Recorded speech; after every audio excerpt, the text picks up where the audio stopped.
Accidents de trànsit, ofegaments, caigudes. El trauma és la primera causa de mort infantil després de l'any de vida. Una ràpida actuació és fonamental i això precisa sobretot una bona coordinació. I això és el que treballa aquest dies a l'Hospital de Son Espases en el primer curs d'atenció inicial al trauma pediàtric.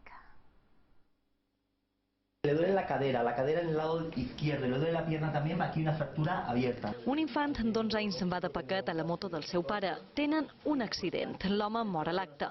El nin surt disparat i perd el casc. Presenta diversos traumatismes al cap, al maluc i a les cames. Té complicacions per respirar. Pinchas, sale aire, mejora respiración.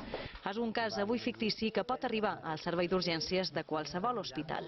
Proteger el nivel cervical, la vía aérea, la circulación, el estado neurológico.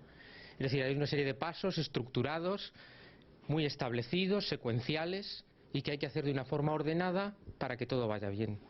El trauma és la primera causa de mort infantil després del primer any de vida, des d'accidents de trànsit, ofegaments o caigudes. En qualsevol cas, el temps és or i una ràpida actuació depèn sobretot d'una excel·lent coordinació entre tots els professionals. El hacerlo de forma ordenada, en la que todo el equipo sepa cada uno qué es lo que tiene que hacer, es lo fundamental, y eso es lo que va a lograr que el niño tenga las mayores posibilidades de tener una recuperación completa. L'objectiu fonamental des del punt de vista és de generar competència i això té a veure molt en que tots parlin el mateix idioma. I quan estem parlant del neurotraumàtic i de l'atenció al neurotraumàtic, tots utilitzin els mateixos conceptes que després em converteixin en una manera de fer amb els nens per obtenir els millors resultats possibles. Aquest és l'objectiu del primer curs d'assistència inicial a trauma pediàtric que realitza aquest dies a l'Hospital de Son Espases i en el qual participen pediatres, cirurgians, infermers, radiòlegs i anestesistes.